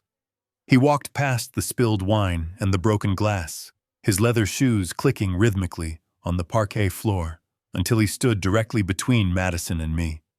He reached into his briefcase and pulled out a thick sheaf of legal documents, holding them up like a shield. His voice boomed through the ballroom, projected with the practiced authority of a man who had spent 30 years deciding the fates of others from a high bench. "Ladies and gentlemen, please remain calm," Pendergast announced, scanning the room with a look of grave concern that was entirely manufactured. "What we have just witnessed is tragic, but unfortunately it was not unexpected. It is clear to everyone present, based on this violent and irrational outburst, that Mr. Calloway is no longer in command of his faculties. He is in a state of acute agitation and poses a direct physical danger to himself and those around him." He turned to look at me with eyes that were cold and dead void of any of the friendship he had feigned for 2 decades. "Therefore, by the power vested in me as a sitting judge of the state of Rhode Island, and in the interest of public safety, I am hereby invoking the emergency clause of the State Mental Health Code. I am granting immediate temporary conservatorship of Victor Calloway and his estate to his next of kin, Madison Calloway, effective this very second." The room gasped. It was a legal coup d'etat performed in real time. He wasn't waiting for a hearing. He wasn't waiting for doctors. He was using the shock of the moment to strip me of my rights before the wine on my shirt had even dried. Madison, realizing that her temper tantrum had inadvertently played right into their hands, wiped the rage from her face. She smoothed her stained dress and stepped next to Pendergast, assuming the role of the burdened daughter forced to take control. Officer Pendergast barked, pointing to the back of the room where 2 large men in dark suits were standing. These weren't police officers. They were private security contractors Liam had hired, muscle disguised as ushers. "Please escort Mr. Calloway to the waiting ambulance. He needs to be sedated for his own protection." Liam nodded at the men. "Get him out of here," he mouthed, his eyes gleaming with triumph. The 2 guards moved fast. They were professionals built like linebackers, and they closed the distance in seconds. One of them reached for my left arm, his grip like a vice, while the other moved to grab my shoulder to force me down. I felt the air shift around me. The guests shrank back, terrified of the violence unfolding at what was supposed to be a celebration of love. I saw the fear in the eyes of my old business partners. They thought they were watching the end of Victor Calloway. They thought they were watching a lion being dragged to the slaughterhouse. But they forgot I didn't come alone. Before the guard's hand could fully clamp onto my shoulder, a shadow moved from the periphery. It was a blur of motion so fast that the human eye struggled to track it. Benny, who had been standing quietly by the service entrance, materialized between me and the attackers. He didn't look like a chauffeur anymore. The deferential posture was gone, replaced by the lethal fluidity of a combat veteran. The first guard didn't even see the strike coming. Benny caught the man's wrist, twisted it with a sickening crunch of cartilage, and used the man's own momentum to slam him face first into the wedding cake table. Frosting and fondant exploded everywhere as the man crumpled to the floor unconscious. The second guard, realizing the threat, reached for something inside his jacket, perhaps a baton or a taser. He never got the chance to draw it. Benny stepped inside his guard, delivered a precise, crippling strike to the solar plexus, and followed it with a sweep of the leg that sent the man crashing onto the hard floor with a thud that shook the silverware. It took less than 5 seconds. 2 highly trained security operatives were down groaning in agony, and Benny hadn't even unbuttoned his jacket. He stood over them, adjusting his cufflinks, then looked up at Liam and Pendergast. His face was stone. "I suggest you keep your hands off Mr. Calloway," Benny said, his voice low, but carrying to every corner of the silent room. "Unless you want to join them." Liam took a step back, his face draining of color. Pendergast dropped the papers he was holding. The guests were stunned into absolute silence. This wasn't a wedding anymore. It was a standoff. And that was my cue. I reached up and slowly removed the glasses that had been knocked askew. I folded them and placed them in my pocket. Then I did something that made Madison gasp audibly. I stood up. I didn't struggle. I didn't use the table for support. I didn't sway. I stood up straight, unfolding my spine until I was standing at my full height of 6 feet 2 inches. The curve of the old man was gone. The tremors in my hands vanished instantly as the adrenaline and the stimulant did their work. I wiped the wine from my chin with a napkin, moving with the deliberate, terrifying calm of a predator who has finished playing with its food. I looked out at the crowd, and I let them see me. I let them see the Victor Calloway who had built skyscrapers. The Victor Calloway who had survived market crashes and union wars. The Victor Calloway who was very much alive and very much in charge. I reached over and took the microphone from the stand. The feedback whined for a split second before I silenced it with a grip of steel. I turned to Pendergast. He was trembling now, realizing that the harmless old man he intended to bury was suddenly towering over him. Conservatorship. I repeated, my voice booming through the speakers, deep and resonant, without a trace of the rasp I had faked for weeks. Is that what you call it, Silas? Because in my world, we call it kidnapping and fraud. Pendergast stammered, taking a step back. Victor, listen. You are not yourself. You are clearly... Silence, I commanded the word, cracking like a whip. I stepped closer to him, invading his personal space until I could smell the fear sweating off him. You want to talk about the law, Judge? Let's talk about the law. Let's talk about the fact that an emergency conservatorship requires a medical evaluation by an independent physician, not a visual assessment by a corrupted judge at a wedding reception. I turned to the audience, making eye contact with the stunned faces of the city's elite. But Silas didn't need a doctor, did he? Because Silas has been paid to skip the paperwork. Isn't that right? Judge Liam tried to intervene. Dad, stop this. You are raving. I pointed a finger at Liam without looking at him. You speak when I tell you to speak, boy. I turned back to Pendergast. $2 million, Silas. That was the price, wasn't it? That is the amount that was wired to your offshore shell company in the Cayman Islands at 9 o'clock this morning. Bank of Georgetown. Account ending in 459. Pendergast's knees actually buckled. He grabbed the edge of the head table to keep from falling. How did you... He whispered, his voice barely audible. The crowd erupted into murmurs. I had just accused a sitting judge of felony bribery in front of 300 witnesses. The shock was palpable. They looked from me to Pendergast, seeing the guilt written all over his sweating face. You thought I was senile? I continued, my voice cold as ice. You thought I was a drooling old fool who wouldn't notice when his own lawyer was illegally committed to a rehab center. You thought you could erase me. But you forgot one thing, Silas. I built this town, and I know every rat in the sewer. I looked at Madison. She was shaking her hands, clutching her ruined dress. She looked small now. The monster was shrinking back into a frightened child. You wanted a show, Madison, I said to her, my voice dropping to a dangerous whisper. You wanted everyone to see who I really am. Well, congratulations, sweetheart. You got your wish. I raised my hand and snapped my fingers. The sound was sharp and final. Behind me, the massive LED screen that covered the entire back wall of the stage flickered. The slideshow of Liam and Madison kissing in a meadow vanished. The screen went black for a heartbeat, and the room held its breath. Then the video feed cut in. It wasn't a professional wedding video. It was grainy black and white footage taken from a high angle. It was the footage from the camera Benny had hidden in the garage. The image on the screen was massive, 20 feet high. It showed the interior of the garage. It showed the trunk of the Escalade. And it showed Madison in her wedding dress smoking a cigarette. The audio boomed through the concert-quality speakers of the ballroom crystal clear.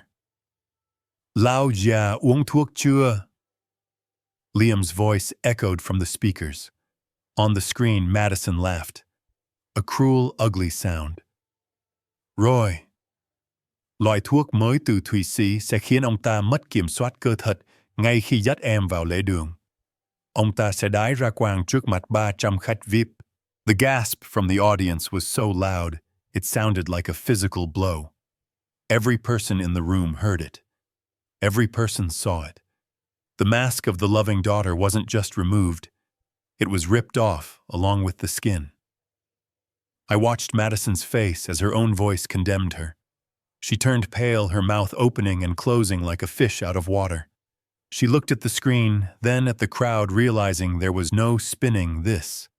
There was no lie that could cover the truth projected in high definition. But the video wasn't done. It cut to the next clip. The bedroom. Liam talking to the photo of his dead father. We are taking it all back, Dad. The Calloway house falls today, just like you promised. I looked at Liam. He was staring at the screen, seeing his 20-year vendetta exposed to the world. He looked like a man who had just watched his own execution. I turned back to the crowd, spreading my arms wide. Ladies and gentlemen, I said, my voice ringing with finality. You came here to see a wedding. Instead, I am afraid you are witnessing a crime scene. Tell me in the comments, have you ever seen karma hit someone so instantly? Because what happens next isn't just justice. It is a complete dismantling of 3 lives. And the police sirens you are about to hear, they are the sweetest music I have ever heard. The screen looming over the altar was no longer a tribute to love. It had become an autopsy of a betrayal, dissected in high definition for 300 witnesses to see. The garage footage ended, but the nightmare for my daughter was only beginning.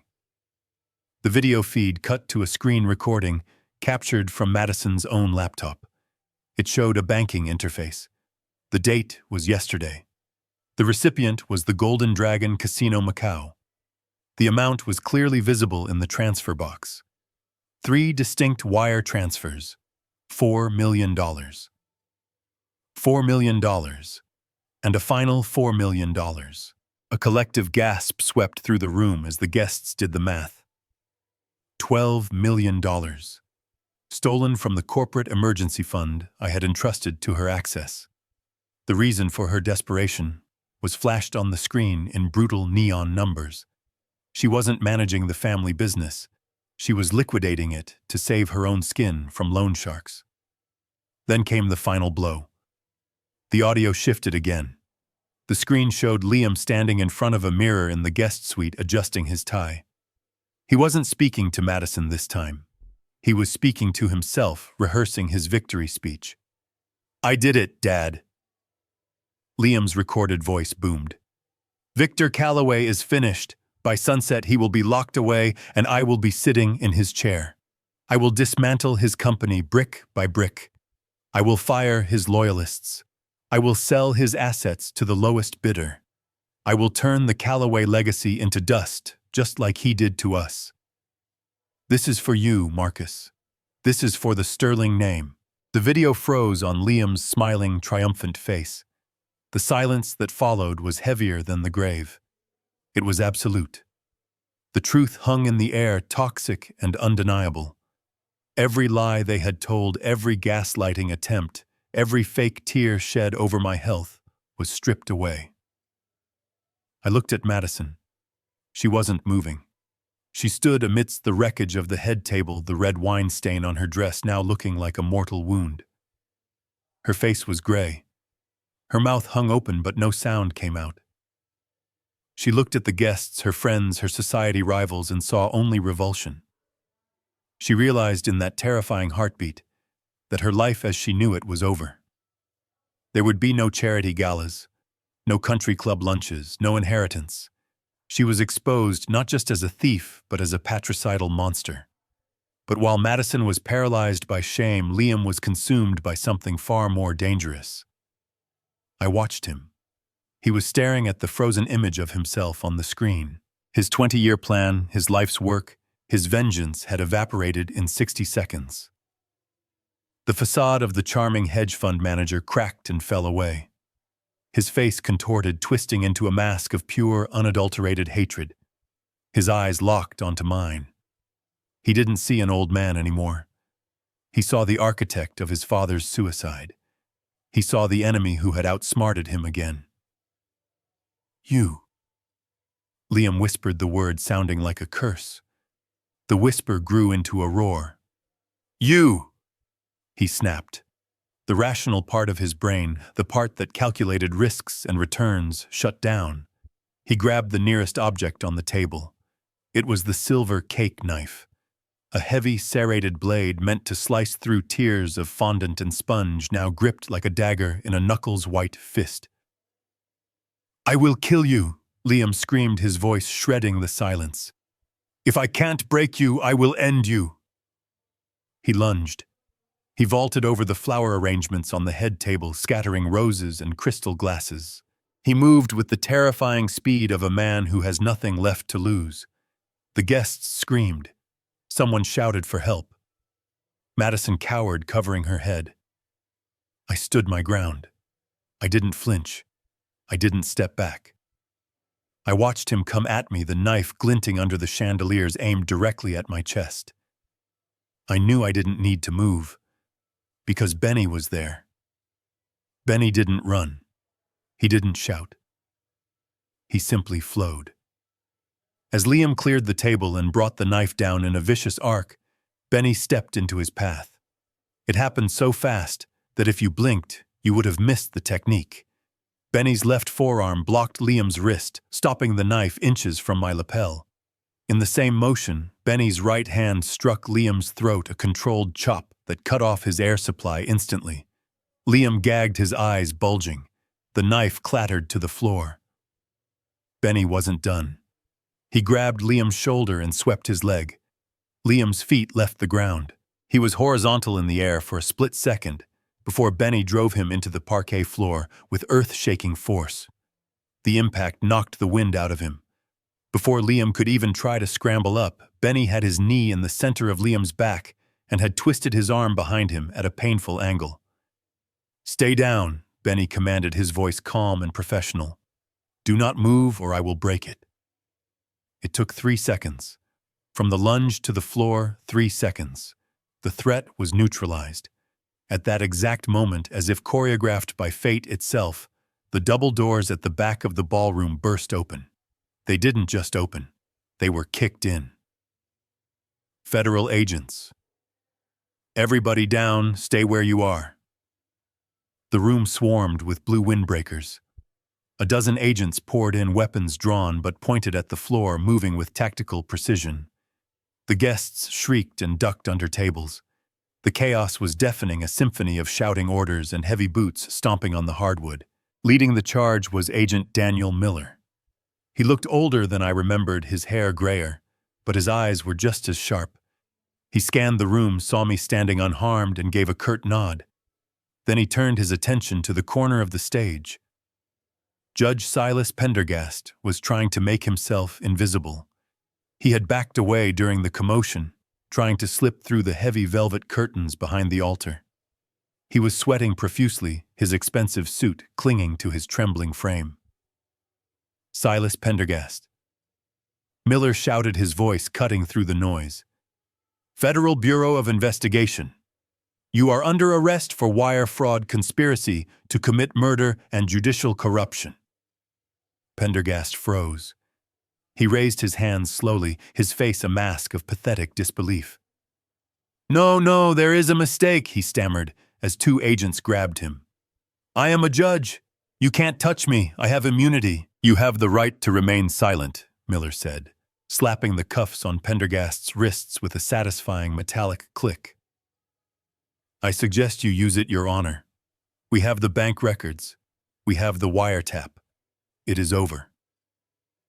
I watched them drag Pendergast away, his feet dragging on the floor, his dignity gone. I watched them haul Liam up, zip-tying his hands behind his back. He was still wheezing, glaring at me with venomous hate as they marched him past the wedding cake he never got to cut. And then there was only Madison.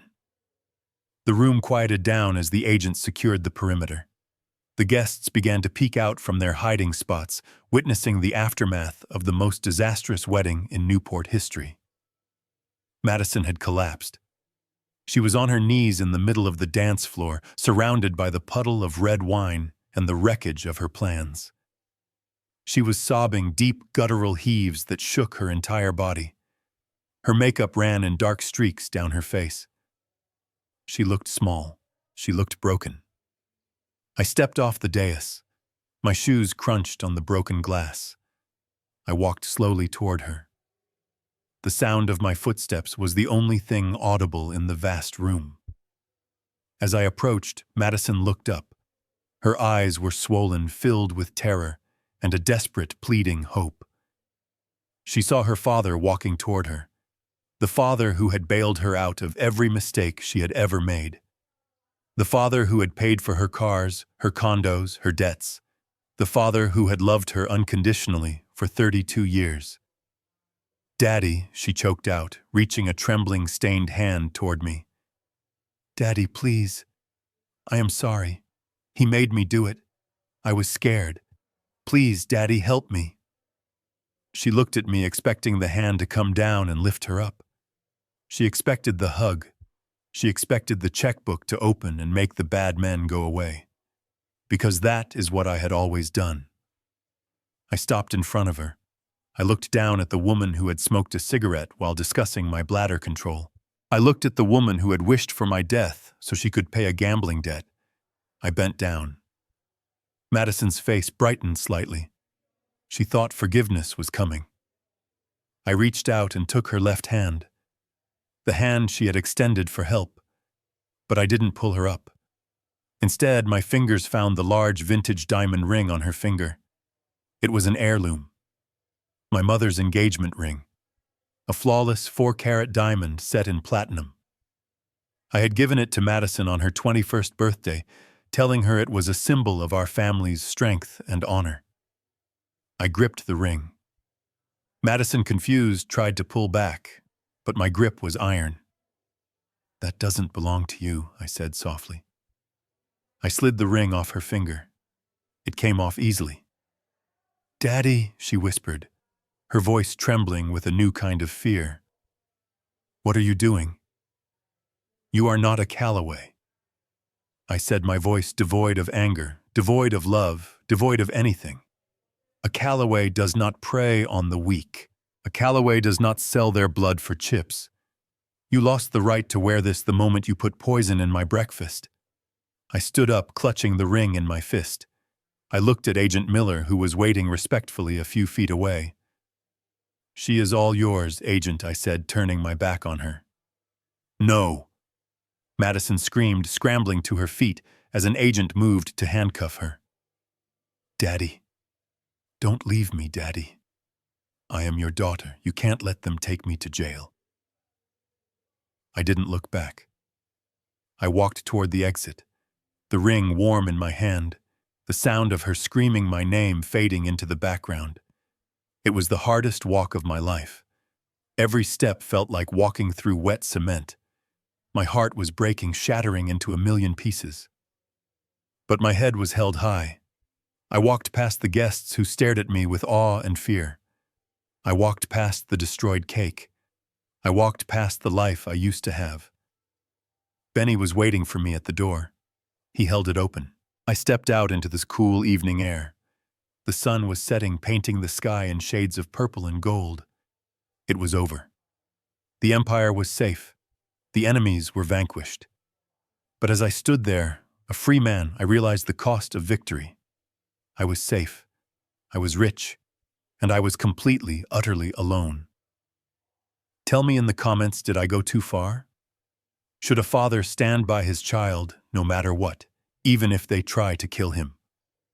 Or is there a line that once crossed can never be uncrossed? I made my choice, and I have to live with it.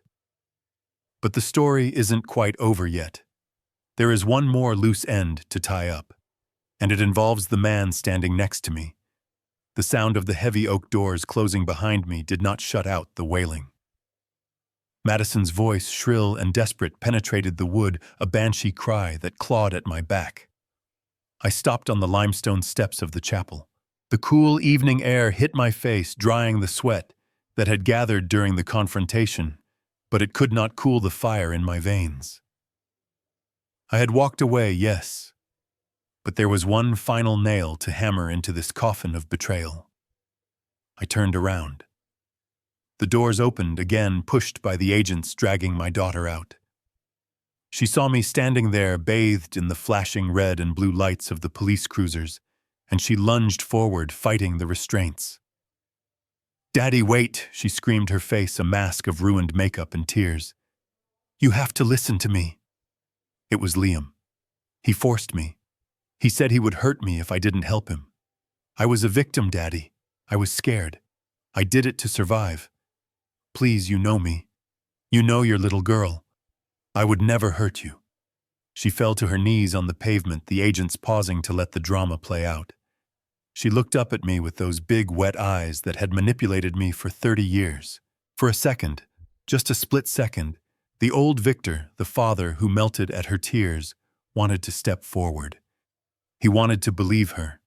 He wanted to believe that his flesh and blood was innocent and had been corrupted by a bad man. But then I remembered the garage. I remembered the smoke. I remembered the laughter. I reached into my pocket and pulled out my phone. I didn't say a word. I simply swiped the screen and pressed play on the audio file Benny had isolated for me. I held the phone up to the microphone of the PA system that was still set up outside for the valet. The sound of her voice, sharp and hateful, boomed across the driveway, drowning out her sohubs. "I am so sick of his stories," the recording played. "I am sick of his face. I am sick of pretending to love a useless old man who takes too long to die. Once we get the power of attorney, I am putting him in the cheapest state facility I can find. Let him rot in his own filth. I deserve that money. I earned it by putting up with him for 3 decades. The recording ended. The silence that followed was absolute. Madison stopped crying. She didn't look at me. She looked at the ground, the lie dying in her throat. She knew there was no coming back from that. The audio proved it wasn't coercion. It was contempt. She hated me. She had hated me for years. I lowered the phone and looked at the crowd of guests who had spilled out of the venue to watch the arrest. They were silent, staring at me, waiting for the verdict of the patriarch. "You were not forced." "Madison," I said, my voice steady and amplified by the silence of the night. "You were simply greedy, and you were impatient. You wanted the Callaway empire. You wanted the $480 million. I paused, letting the number hang in the air. I saw Liam, who was being shoved into a squad car nearby, look up at the mention of the money. "Well, I have an announcement to make," I continued, addressing not just her, but every person present. "As of this moment, I am verbally and publicly revoking my previous will. I am declaring Madison Callaway to be disinherited, effectively immediately. She will not receive a single dime. Not a house, not a car, not a share of stock." Madison gasped, a sound of pure physical pain. "But the money has to go somewhere," I said, turning to look at Benny, who was standing by the Rolls-Royce, watching over me like a guardian sentinel. I am transferring 100% of my liquid assets, my real estate holdings, and my investment portfolio into two new irrevocable trusts, I announced. Half of my fortune, $240 million, will go to the National Veterans Support Fund, specifically to aid retired Marines who have been abandoned by the system. This is in honor of Benjamin Reynolds, the man who saved my life when my own blood tried to end it. Benny stood taller, his stoic expression cracking just enough to show shock. He hadn't asked for a penny. That was why he deserved it. And the other half, I continued looking back at Madison, will go to a new scholarship fund for underprivileged children in Newport. Children who have the hunger to build something but lack the means. Children who understand the value of $1 because they have never been given one. I am giving my legacy to strangers, Madison. Because strangers treated me with more humanity today than you did in your entire life. No! Madison shrieked a primal scream of loss. You can't do that. It is my money. It is my birthright. It was never your money, I replied, cold and final. It was mine. And now it belongs to the world. Officer, take them away. The agents hauled her up. She kicked and screamed, shouting obscenities that would make a sailor blush. The veneer of the high society debutante was gone, replaced by the ugly reality of a spoiled child who had finally been told no. They shoved her into the back of the cruiser. As the door slammed shut, severing her from my life forever, I felt a strange sensation in my chest. It wasn't pain. It was relief. The tumor had been cut out. As the police cars sped away, sirens wailing into the night, a slow clapping started. I looked around. It was Charles Dubois. Then his wife joined in. Then the mayor. Within seconds, the entire driveway was filled with applause. It wasn't the polite golf clap of the country club. It was a thunderous, emotional ovation. They weren't clapping for my money. They were clapping for the man who had stood up. They were clapping for justice. I nodded to them, acknowledging their support, but I didn't smile. Victory in a war against your own child does not taste sweet. It tastes like ash and steel. I walked down the steps toward the car. The adrenaline was fading, and the exhaustion was beginning to set in. I just wanted to go somewhere quiet. But the night wasn't over. A taxi screeched to a halt at the gates and a man stumbled out. He was wearing a wrinkled gray sweatsuit, unshaven, looking like he hadn't slept in 3 days. It was Leonard. He ran toward me, limping slightly. He looked terrible, but his eyes were bright with worry. "Victor," he shouted, pushing past the valet. "Victor, are you all right?" I got out. The FBI raided the clinic an hour ago. They found me. I came as fast as I could. I reached out and gripped my old friend's hand. Leonard looked at the police lights fading in the distance, then at me. He saw the tuxedo, the defiant stance, and the calm in my eyes. He realized he was too late to save me, but just in time to serve me. "I am fine, Leonard," I said. "Better than fine. I am free." Leonard let out a breath he seemed to have been holding for a week. "Thank God. I thought Pendergast had won." "Pendergast is in cuffs, Leonard," I said. "And so is Madison." Leonard's eyes widened.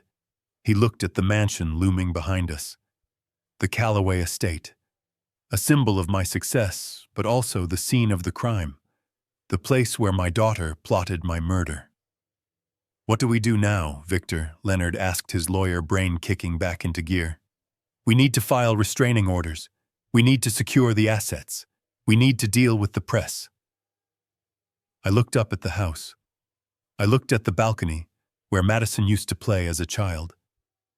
I looked at the window of the room where she smoked that cigarette and planned my demise. I couldn't spend another night under that roof. The walls were stained with treachery. "Sell it," I said. Leonard blinked. "What, the house?" I said, my voice firm. "Sell it. Tonight." "Victor, it is 9 o'clock at night," Leonard stammered. You can't just sell a $20 million estate in the middle of a crime scene. I turned to the crowd of guests who were still lingering waiting for their cars. I spotted Charles Dubois. He had been trying to buy my property for a decade to expand his adjoining golf course. Charles I called out. Dubois turned, surprised. Yes, Victor. Do you still want the house? I asked. Dubois looked at the mansion, then at me. He saw I wasn't joking. Victor, you know I do. But this isn't the time to discuss real estate. I pulled a pen from my pocket. I grabbed a cocktail napkin from a passing waiter's tray. I flattened it on the hood of the Rolls-Royce. I am selling it to you for $15 million, I said, writing rapidly. That is $5 million under market value. But the deal is you take it as is. Furniture, paintings, memories, everything. And you take possession right now, tonight. I walk away with the clothes on my back. Dubois walked over, his eyes wide. He looked at the napkin.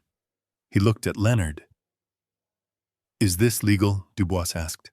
Leonard sighed, pulled a notary stamp from his briefcase, which he apparently carried even when kidnapped, and looked at me. If he signs it, and I witness it, it is a binding contract of intent.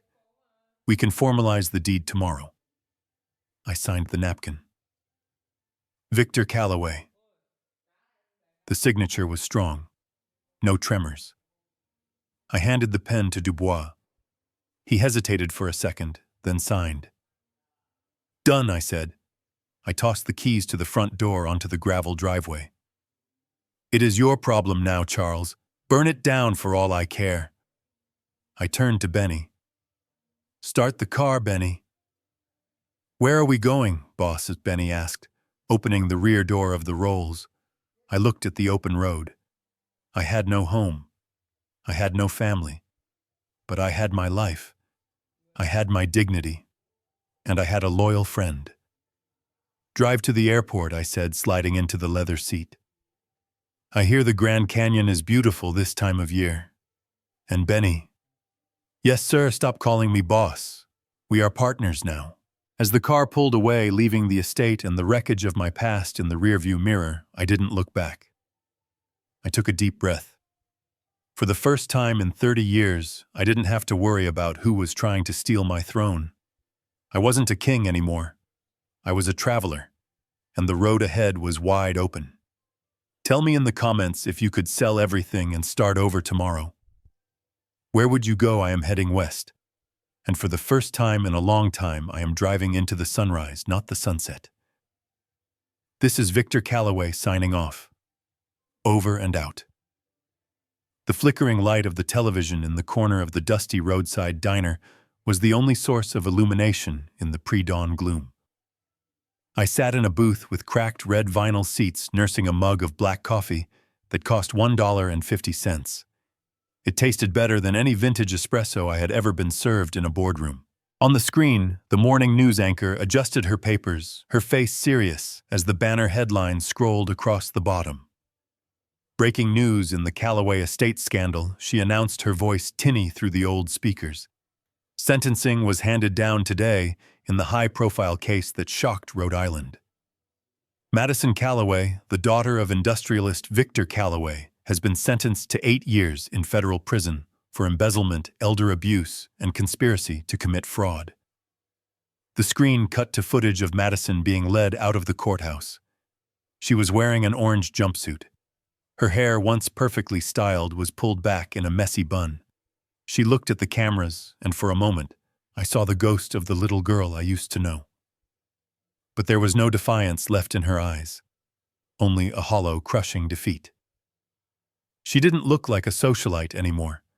She looked like exactly what she was, a criminal who had gambled her soul and lost. The anchor continued. Her accomplice, Liam Sterling, also known as Liam Gallagher, received a sentence of 20 years without the possibility of parole. He was convicted of attempted murder, identity fraud, and grand larceny. The judge cited the premeditated nature of his vendetta against Mr. Calloway as a primary factor for the harsh sentence. Former Judge Silas Pendergast has been disbarred, and is awaiting a separate trial for judicial corruption. I watched as they showed Liam. He wasn't looking at the ground. He was staring straight ahead, his jaw clenched. He looked like a man who was already dead inside. He had spent 20 years consumed by the fire of revenge, and now that fire had burned him down to ash. I reached for the remote control sitting on the sticky table and pressed the power button. The screen went black. The noise of the world faded away. I didn't feel a surge of joy. I didn't feel a desire to cheer. I just felt a profound, quiet sense of closure. It was done. The chapter was closed. The ink was dry. I took a sip of coffee and looked out the window. The sun was just starting to crest over the horizon, painting the sky in streaks of violet and orange. A month ago, I would have been waking up in a 400 thread count sheet, dreading the day, wondering why my hands were shaking, wondering if my daughter loved me. Today, I woke up in a motel room that cost $60 a night, and I had never felt more at peace. I threw a $5 bill on the table for the waitress and walked out into the parking lot. The morning air was crisp and cold, smelling of pine needles and damp earth. It was a long way from the salty ocean breeze of Newport, and I preferred it.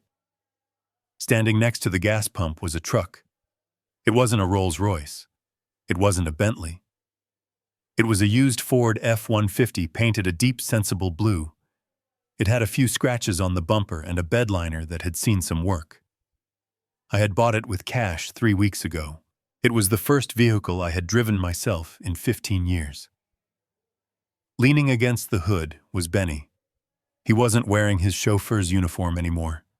The stiff black suit and the cap were gone. He was wearing a pair of faded Levi's, a gray t-shirt, and a flannel overshirt unbuttoned at the front. He looked younger, more relaxed, like the Marine he used to be before he started driving a rich old man around. I walked up to him. I caught my reflection in the side mirror of the truck. I barely recognized the man staring back. The tuxedo was a distant memory. I was wearing jeans and a simple button-down shirt with the sleeves rolled up. My work boots were scuffed. I looked 10 years younger. The stress lines around my mouth had softened. The hunched posture of the victim was gone. I stood straight, breathing in the freedom. "Ready to roll?" Sir Benny asked, pushing himself off the hood. He tossed the keys in the air and caught them. I looked at the keys. Then I looked at Benny. "There is one thing we need to get straight, Benny," I said, leaning against the truck beside him. Benny looked worried for a second. "What is that? Did I forget to check the oil?" "No," I said, shaking my head and smiling. "It is the name." "Sir." "Boss. Mr. Calloway. Leave them in Newport. They belong to the guy who owned the mansion. That guy doesn't exist anymore." Benny paused, looking at me with a mixture of surprise and respect. He understood what I was asking. He understood that the dynamic had shifted. We weren't employer and employee. We were two survivors who had walked through the fire together. "All right," Benny said slowly, testing the water. "So, what do I call you?" "My name is Victor," I said. "Just Victor." Benny grinned. A real wide grin that reached his eyes. "All right, Victor. So where are we heading?" "Florida. I hear the fishing is good in the Keys this time of year. Retired guys love Florida." I laughed.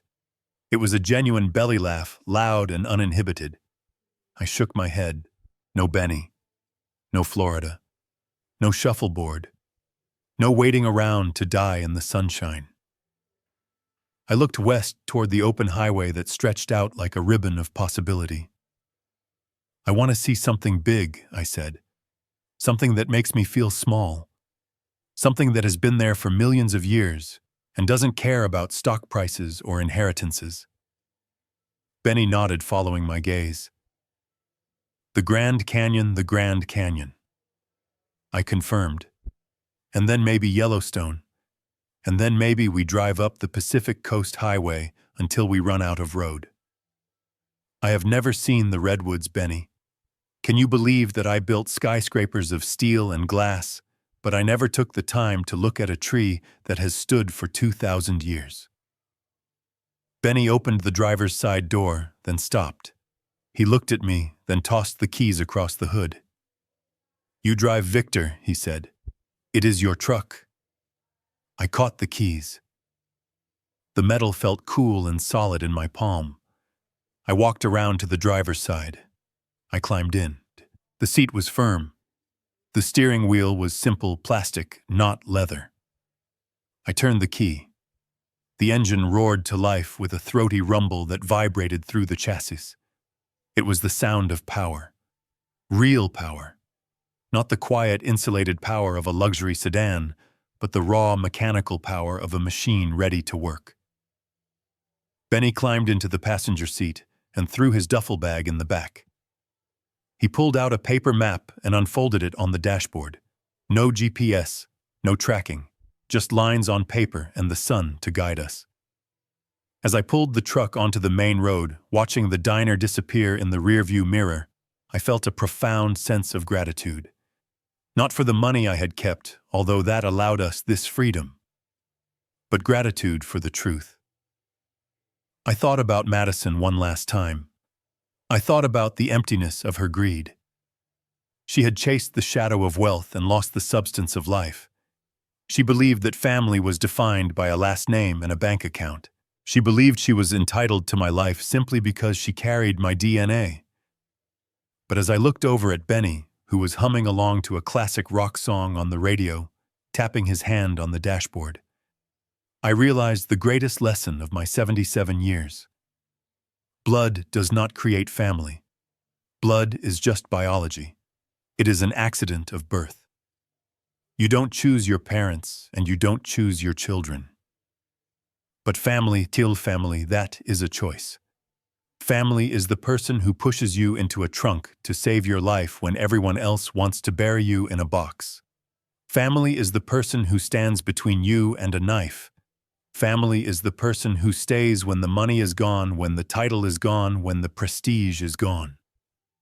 I lost a daughter back in Newport. That is a pain that will never fully heal. It is a scar I will carry to my grave. But in the darkness of that garage and in the light of this new morning, I found something I never expected. I found a son. Benny didn't want my fortune. He didn't want my status. He just wanted me to be safe. That is loyalty. That is love. And that is worth more than every skyscraper I ever built. I shifted the truck into high gear, the engine humming as we hit the highway speed. The road ahead was long, winding, and unknown, and I couldn't wait to see every mile of it. If you are listening to this and you feel alone because the people who share your blood have betrayed you, I want you to know something. You are not broken. You are not finished. Your family is out there. They might not look like you. They might not have your last name. They might be driving a truck or working in a diner or sitting next to you on a bus. Look for the people who protect you when you are vulnerable. Look for the people who tell you the truth when it hurts. Look for the people who don't ask for anything in return. That is your family. And if you believe that loyalty is the only currency that truly matters in this life, do me a favor. Hit that like button. Share this story with someone who needs to hear it. And subscribe to the channel because Victor and Benny have a lot of miles left to go. And trust me, you are going to want to hear what happens when two free men take on the world. This is Victor signing off. I will see you on the road.